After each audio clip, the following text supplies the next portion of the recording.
You know what I want to have seen? I want now Christopher Plummer to be digitally replaced in every single Kevin Spacey movie. Ooh. Kaiser Soze? Christopher Plummer as John Doe in Seven. Yep. No, Yep. no, at the end of Usual Suspects. Have you seen Usual Suspects? Yeah. Okay, Yeah. he's Kaiser Soze. Kaiser Soze. It's Kevin Spoiler Spacey alert. the whole time, and at the very end when he turns back and like he's goes all walking. normal, it's Christopher Plummer. Christopher Plummer. That would be amazing. He was acting as Kevin Spacey. That would be so great. Oh my God, Ian, let's make this cut. We're going to make this. We're going to put that on the Do a internet. deep fake. Do a deep Yes. Holy shit. fake. A Plummer Spacey deep fake. Someone on the internet out there is listening who can make this happen. Please do this. For some reason, like I was picturing like them just like putting his face like on Kevin Spacey's body, but I'm like, that doesn't work. It was probably the whole body. Yeah, the just whole replace thing. I was going to say like John Travolta, Nick Cage face-off style. Face off. Ooh, they face off this movie. Making stuff is hard, especially in the entertainment world, when there are millions of dollars on the line. We're going to talk about these disastrous, never-ending, and sometimes downright dangerous productions. This is The Shit Show.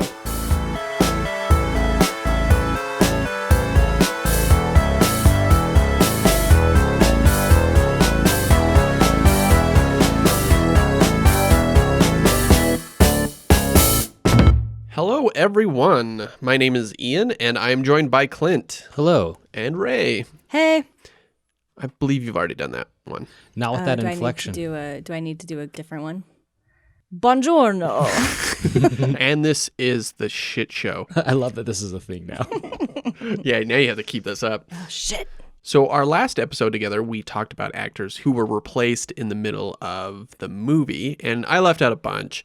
But one of the big ones I didn't bring up was the film All the Money in the World from 2017. I know none of us have actually seen it. Yeah, recent.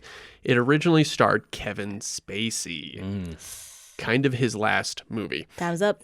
And they reshot all of his scenes for the movie before release. This might be a bit heavier topic or conversation than usual, but we are going to talk about how this movie obviously ties into the Me Too movement, but also directly kickstarted the Time's Up movement. Right. Yeah, none of us have seen this, and I was, because it's not really seeable, like you can't like stream it anywhere, right? No, yeah. Yeah. But I remember I was like, wait, why did you pick this movie? Like none of it, it's kind of like, I don't know if a lot of people have seen it, none of us have seen it, but I think it's an important movie to talk about because it was right in the height of that. Like, oh, hey, we're going to stop hiring shitty people. Men to be in these movies and let them just get away with whatever the hell they can. Or, yeah, because they're famous and, like, have no consequences. Right.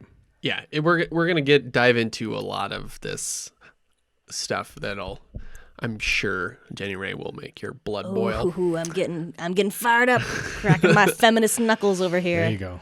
I received a phone call from a producer and he said, please don't talk to anybody about this, but would you if we could? And I said, not only would I, but I'll give you back my salary if that would help, and I'll give you my Thanksgiving break if that would help. And why did you feel that strongly? I had felt like, here we go again, like it's all about the abuser. And that's the tyranny of abuse, is that it's always about them, and we're all living in the aftermath of their actions. Williams did not want everyone else's hard work to go to waste. For no one is it more painful than the people whose lives were directly affected, but it certainly infiltrated our lives and our work and our families and our time.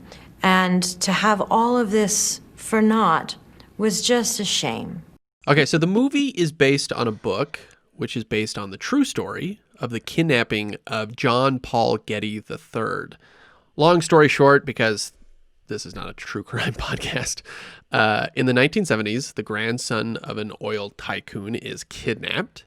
The tycoon is J. Paul Getty, who was at the time considered the richest man on the planet. They wanted $22 million for the kid, and Getty refused to pay it. For his own son? Grandson. Oh, his grandson. How old was the grandson? He was a teenager. He was like around 16. Oh, I mean, I guess I probably wouldn't pay for a teenager either. Shitheads. You can look at it two Probably a ways. rich shithead, too. You I'll probably pay for him when he cleans his room. yeah, you can probably look at it two ways. You can look at it like that, or you could be like, Yeah. "What? You only want 22 for my 22 million for my grandson? Come on, let's up it a bit." No, he's like, Yeah. no, okay, can he do his chores first? Right. That motherfucker's 18. He's out of here anyway. So that's the basic idea of the movie. And so all the money in the world, he wouldn't pay all the money in the world to get his grandson out.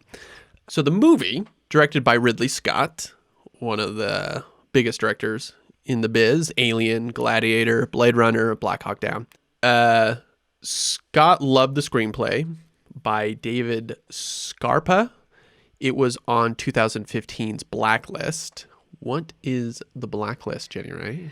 The Blacklist is, I don't know how to describe it, I guess. It's like a list of really good screenplays. Like if you're like an indie screenwriter or you write a spec script, like you can submit it to be considered to be put on the Blacklist, and it kind of gets your work in front of Hollywood types. And it's sort of like a place where people can go to just get really good original content.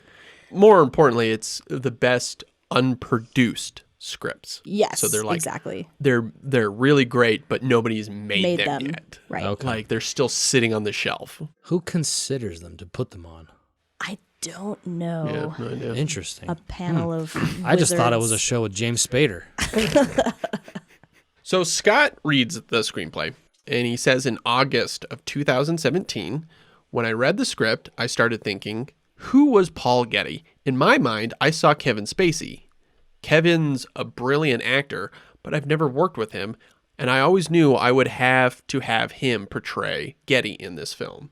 Remember that. So he's reading this script, Going, Kevin Spacey. and in his mind, he's seeing Kevin Yeah, Spacey. he's like, Yeah, Okay. as the old man, As the old man. the grandpa tycoon. So they cast Spacey as the grandfather oil tycoon, and then they get Michelle Williams as the kid's mother, Cool. and Mark Wahlberg, Marky Mark, Papa as- Mark.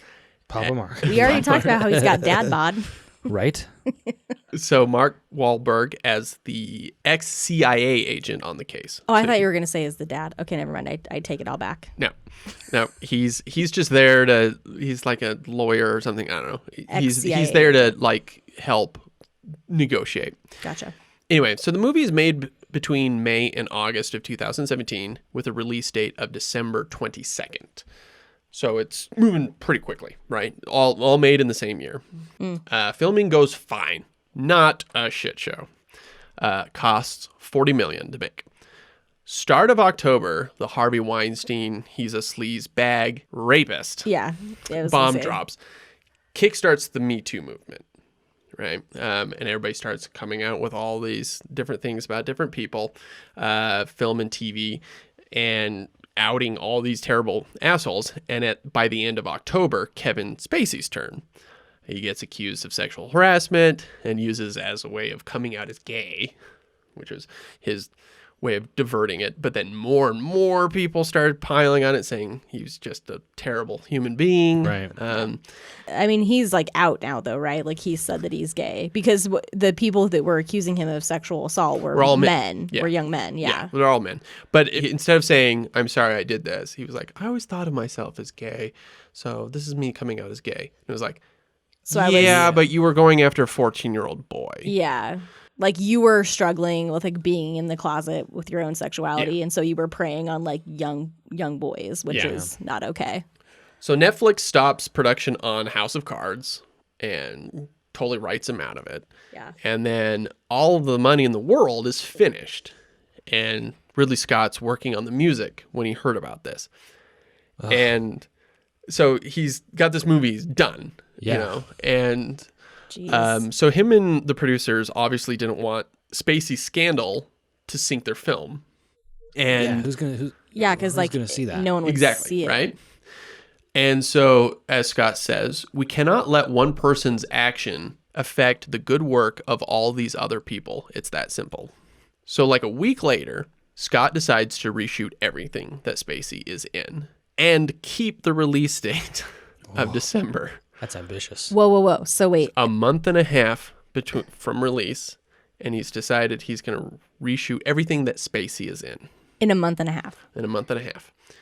Now, it should be noted a couple of things, that the role is kind of a supporting role. Okay, I was just going to ask like how big of a role it was, because you said he was the grandpa and he was the one who like was refusing to pay the ransom. So I was like how much is that character in the movie? Yeah. It's a supporting role. I mean, it's a big, powerful role, but it's not the most of it. Like not a lot of screen time. Yeah. So, and you should know that Ridley Scott is known for being an insanely efficient director. Like, he's known for taking very few takes. Like, you get 3 or 4, and he's moved on. Like, other directors will spend dozens of times, you know. Right. Kubrick was famous for doing hundreds of cuts. Oh, yeah. Or takes. Yeah. When asked why not delay the film, Scott said, "Because I know I can deliver. I move like lightning. It's simple. If you know what you're doing, you don't need 19 takes. You do one for the actor, one for me. It's all planned out." That's so cool. Damn. Mic drop. Right? That's so cool. Ridley's just like, listen, those people who made The Lone Ranger, Yeah. 10 months. Right. like strong eyebrow raise in their direction. I made Alien, bitch. Sit down. Are you sure about this, Ridley? And then he just pulls up this, like, the shelf of all his movies. Yeah. Yeah. He's like, hold my portfolio, hold my film reel. Yeah. Hold my face rolls hugger. up his Yeah. sleeves, gets in there. So Kevin Spacey is replaced by Christopher Plummer, who is probably most famous now, actually, because of Knives Out, which just came out. Yeah. He is the voice of the bad guy in Up. And what I suddenly remembered him, I was like, what do I know him from? He has like 200 credits. He's been in a lot of things, but he's usually like bit players or smaller stuff. But for me, it's Star Trek. Star Trek 6. Yep. Yep. He plays the bad guy. Yeah. And he loves Shakespeare. And he starts quoting stuff in Shakespeare and Klingon. He's a Klingon dude. He's got his eye patch, and that sucker is like drilled into his face. It's not like an eye patch with a strap, but it's like drilled into his face. Nice. That is badass. Yeah, he eats that scenery. He's in Oh, that chews movie. it up. so great.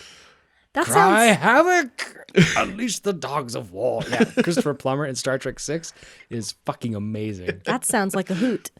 Yeah. So he's a pretty big guy, or known guy. You've probably all seen him in something. Yes. Also feels a lot more appropriate for like a grandpa character. Like when you said Kevin Spacey, I'm like, okay, listen, we all know he has range. We all know you can age someone up with makeup, but like Christopher Plummer seems more grandfatherly. Well, and then there's no need to age him. yeah. Yeah, exactly. So one thing that made this whole process easy was that Spacey was aged up 20 years.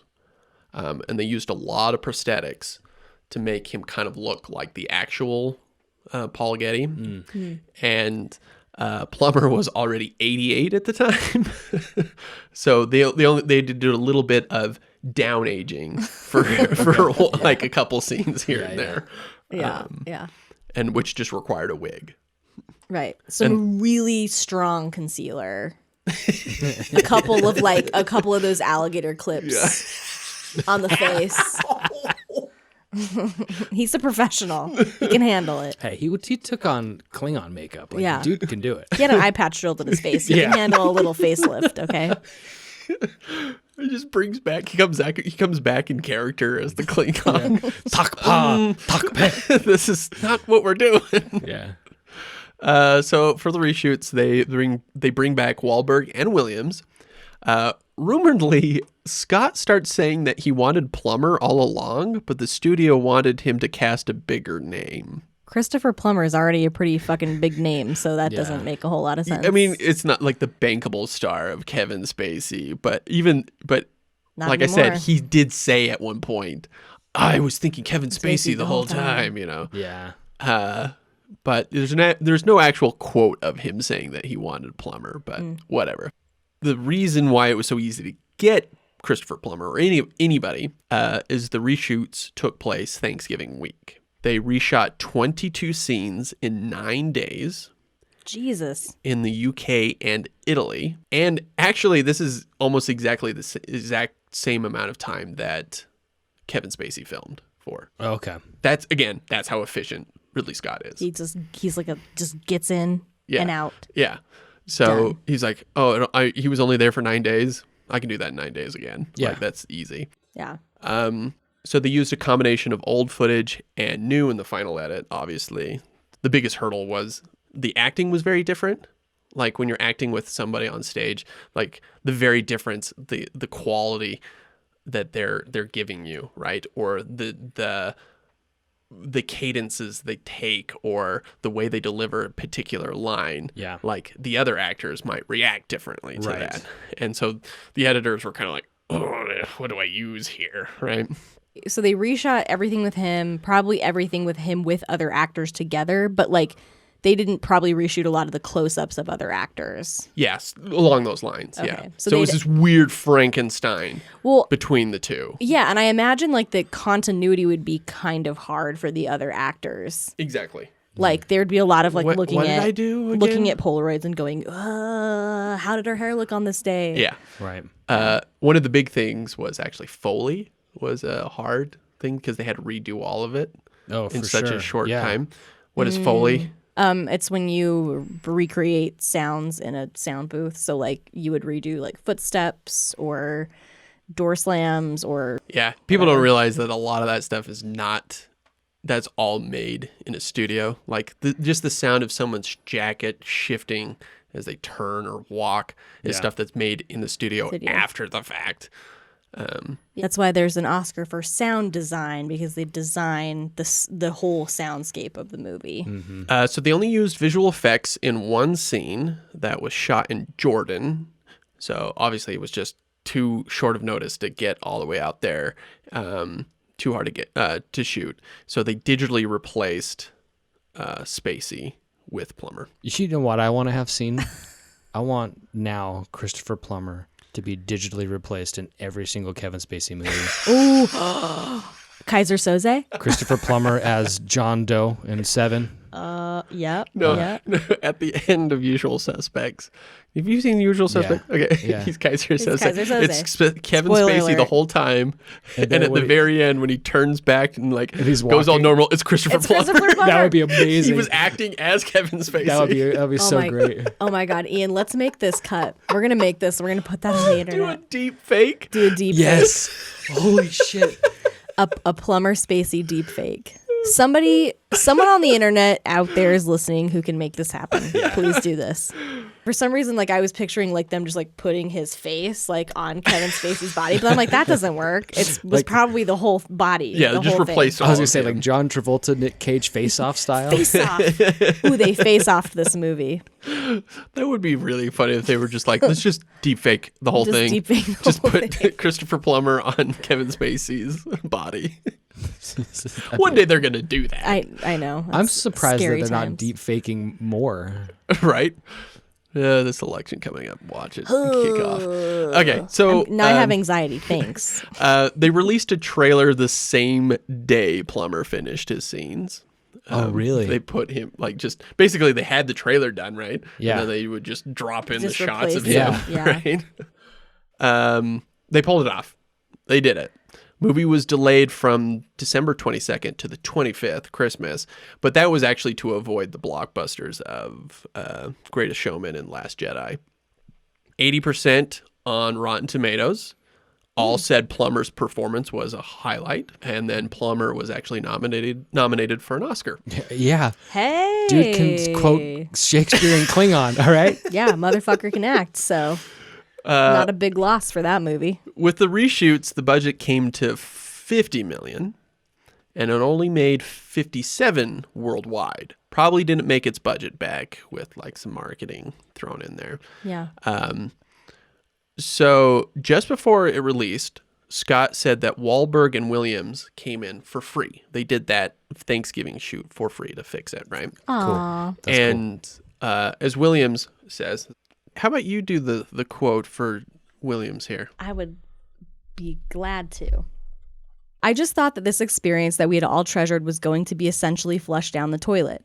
I adore Scott, worship him, would do anything for him. I hated that this man's time and expertise and gentlemanliness was going to be kind of for naught. So when I got the phone call about the change of plans, I was thrilled. I said I'd be wherever they needed me, whenever they needed me, and they could have my salary, they could have my holiday, whatever they wanted. Because I appreciated so much that they were making this massive effort. What a class act she is. That's cool. Yeah, that is nice. So wait, this was pushed to the 25th because it didn't want to compete with Greatest Showman, which she's also in. Oh, is she? Yeah. Oh, yeah, she is, huh? Yeah. She's the wife. Yeah. Yeah. Of the showman. Yeah. She's the show woman. The show woman. Correct. Yeah. Yes. Show person, please. Yes, you're right. Okay, so the reshoots cost $10 million. But why that much? So this is where things start to spiral. Some more. Uh-oh. Turn I into thought more- I thought we were like wrapping up, getting close No. to like the end. I was like, oh, okay, cool. Like Okay. Michelle Great. Williams is great. Ridley Scott is great. Yeah. Christopher Plummer's great. Yeah. Kevin Spacey's a piece of shit. Yeah, like I but, you know. thought we were kind of wrapping this with a nice little bow, but okay. Nope.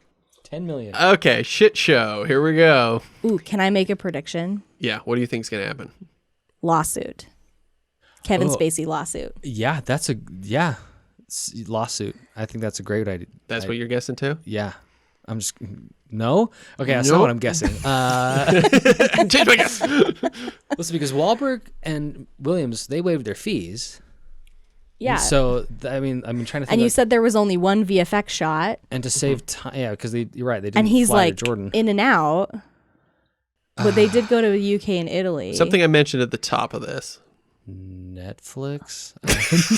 Oh God, Ian, that was at least 20 minutes ago. So in January, riding on the wave of Me Too, the Time's Up movement starts rising up. Basically, the Time's Up movement is an attempt to remove gender pay gap and making who's paid Oh, what right. transparent, which is a very hush-hush thing in Hollywood. Unless you're being paid the top dollar, you generally don't know who's getting paid what. Yeah. And most actresses are paid a fraction of what men get. Yep. So Time's Up's big kickoff point, which has kind of been around for a little bit, but this is when it really kicked into gear, is because all the money in the world, ironically. Huh. It was revealed that 4-time Oscar nominee Michelle Williams was paid $625,000 for the movie, but okay, I'll give him credit. 2-time Oscar nominee Marky Mark was paid $5 million, 8 times as much as Williams. That's bull. That is. Shit. So that is a very common thing. Okay, so that comes out, and yeah, it's kind of horseshit, right? Yeah. What was Marky Mark nominated for? Transformers. His music videos. The Departed. Departed, which is Departed. weird because I've always thought that was kind of like he was nominated because he's the only one that survives.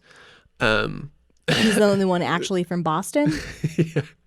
And I don't know.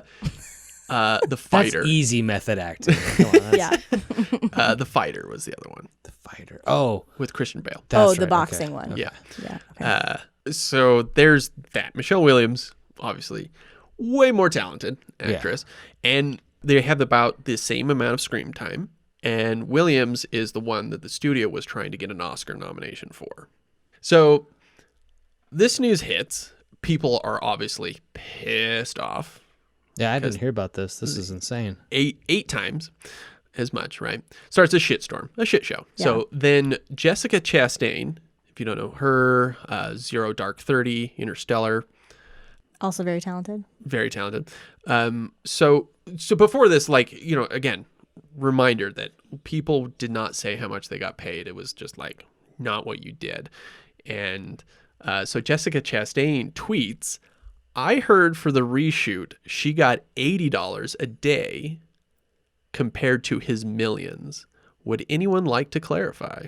So she just throws that out there. She's just like calling them out. She's just stirring the pot. Stirring the pot. Yeah. Just breaking that barrier. So not only is Chastain breaking the barrier of being vocal about pay, Yeah. she was right. Holy shit. Wait. Okay. So on the but I thought you said that she waived her salary on the reshoots. Mm-hmm. So she was. Wait. I'm So- confused. Okay. Wahlberg's contract for the movie I feel like gave Charlie him Day, like Yeah. with the whiteboard. Pepe Sylvia. Who's Pepe Sylvia?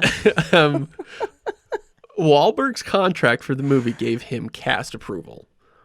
So he has that kind of high-end contract where he gets to say, yes, we can put this person in. Marky Mark? Exactly. Marky Mark gets cast approval? Yes. So Listen. during the Spacey Listen. freak out, Yeah. right, he was able to get a pay bump just for approving Christopher Plummer.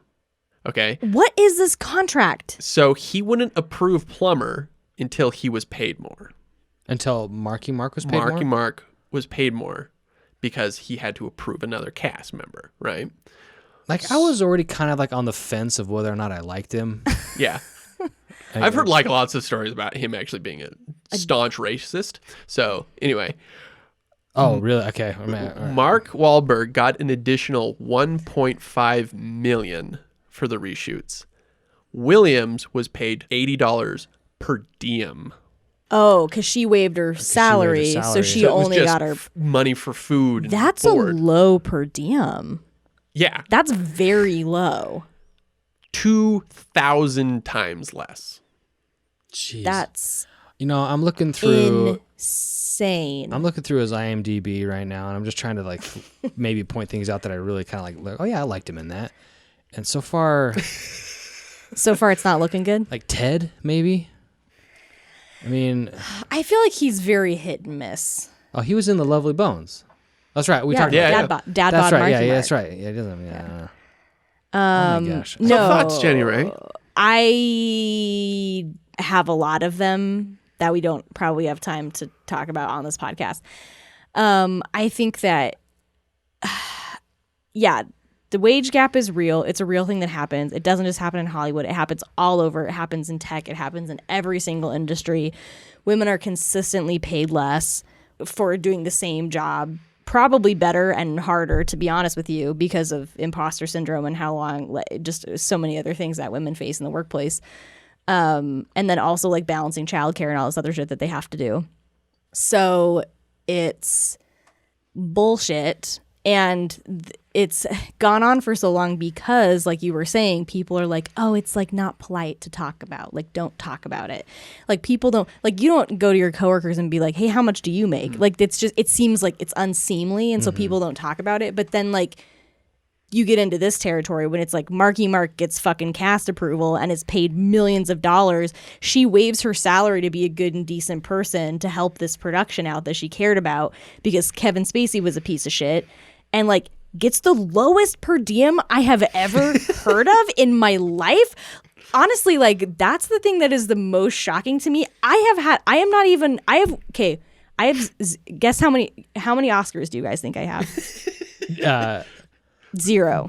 Under 5. Yeah, Okay. definitely under 5. It's 0.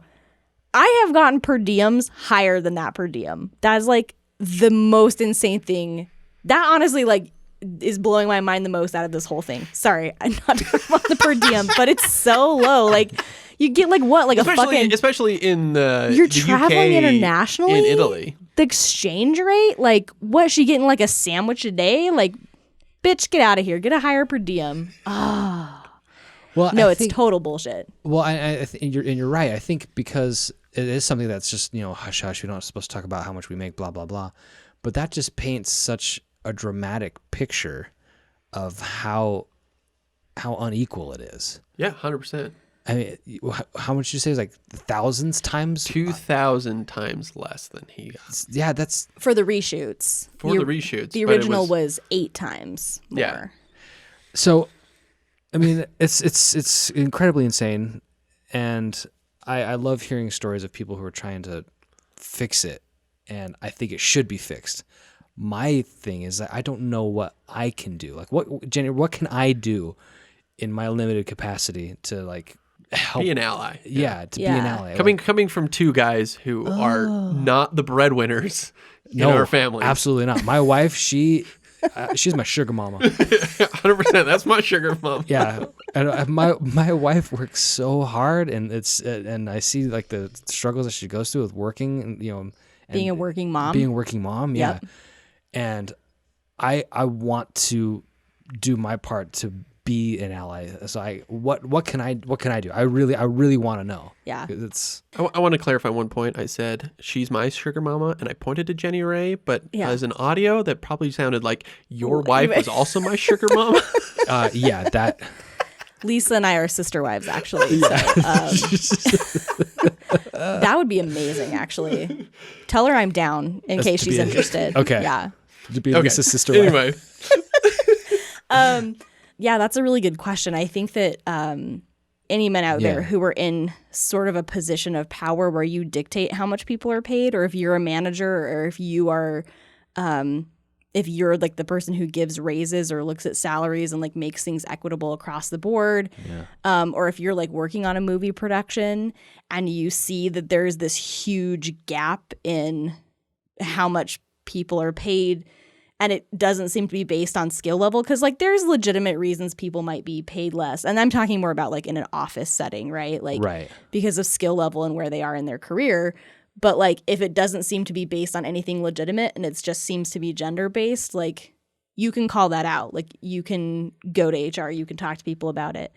And then I guess I would say like from a like husband, boyfriend, significant other, whatever support system, just encourage the women around you to ask for what they're worth and know what they're worth and not be afraid to ask for it. Because I think so many women are like, oh gosh, like I shouldn't ask for that raise because like, I don't know. I don't want to be I'm trouble. not that good. Yeah. Ooh, I don't want to be difficult. I don't want to come across as a bitch. I don't want to. So like women downplay their worth all the time.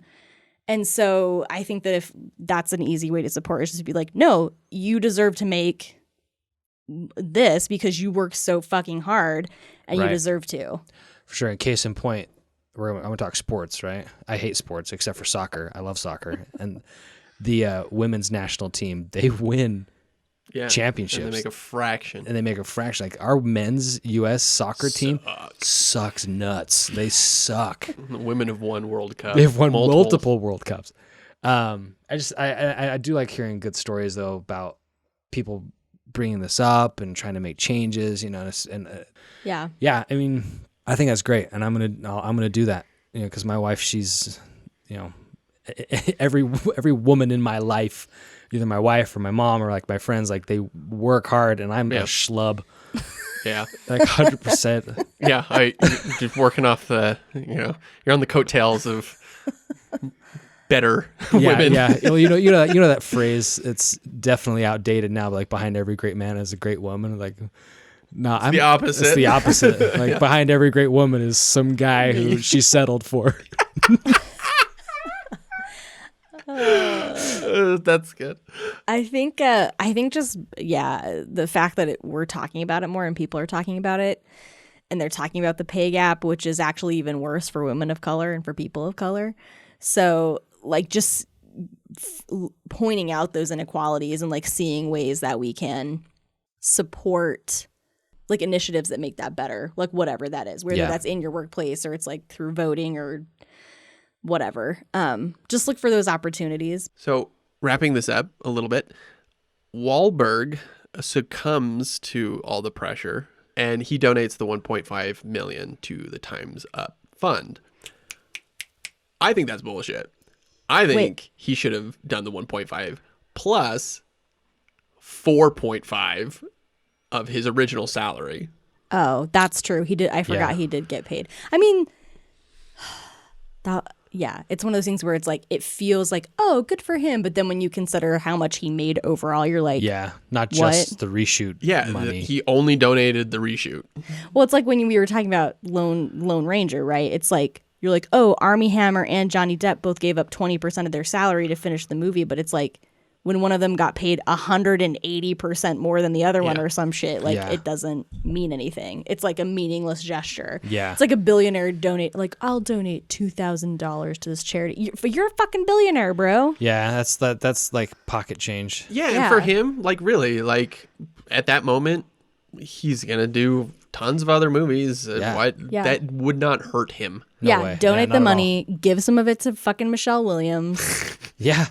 So I know we haven't seen this movie, but do you think this was worth it. I mean, yeah, I think so. Because the thing that really stuck out to me when you were talking about it was when Ridley Scott was saying it would be a shame for this movie. There's so many people who worked so hard on this movie. It'd be a shame for it to be buried because of the shitty actions of one person. And I think people forget that. People forget that movies are a huge endeavor with hundreds of people working on them. And like all that hard work to just go in the toilet because Kevin Spacey can't keep it in his pants. Like, fuck that guy. Right. And it sounds like Christopher Plummer did an awesome job based on those reviews. Yeah. I think it was worth it too, and to follow after the great words that the great Jenny Ray said. I know it sounds like I'm being facetious, but I'm being serious. It brought the Time's Up movement into more light. Yeah, that's what I was going to say. For sure. Yeah. So was it worth it? Yeah. Yeah. It was not only was it a good idea to just remove him from it to save those jobs or just make the quality of a product that everybody was passionate about replace it, but then also it inadvertently created this whole clash of the Time's Up movement, so it doubled in good. Like, Yeah. something better came out of it Right. by just doing that. And Yeah, so it had a lot of influence in changing the way that people are paid in Hollywood. It was so worth it for that alone. yeah. And to a personal note, for some of the videos that I've done where Me Too does come up a little bit, if you don't think that these people they're not being creeps, they just said stuff to women, fuck you. Me Too is a real thing. Yeah. Time's Up is a real thing. Also, Jenny Ray, we should probably note that I pay Clint way more than I pay you. Yeah. Wait, Clint, I get double of how nothing. much do you make for this podcast? Yeah, double. Double of nothing? Yeah. Fuck you, Ian. He gets way more press. Yeah. Oh, yeah. Seltzers. Right. Exactly. No, She no, said no. two. Everyone. Yeah, can confirm I had one more alcoholic beverage well, we had equal alcoholic Yeah, but beverages. I brought this. That's true. He did bring that from home. This is my per diem. We had an equal amount of alcoholic beverages. Mm-hmm. There you go. There you go. I don't know if Double you want to of go as far nothing. as saying this, but if any listeners or anything like that out there don't like what we're saying about Me Too and and Time's Up, and you don't agree, and we say fuck you, you can unsubscribe. Yeah, You can 100%. Get the fuck out. Yeah, no, I would agree with that. Just be nice to people. Just be nice to everybody. Yeah. We're all in the same shit together. Whether you're a man, a woman, or however you identify, like we're all here in this shit together. So just be nice. Seriously. And pay each other the same. And wear a mask. And wear a goddamn goddamn mask. You'll look 50% better.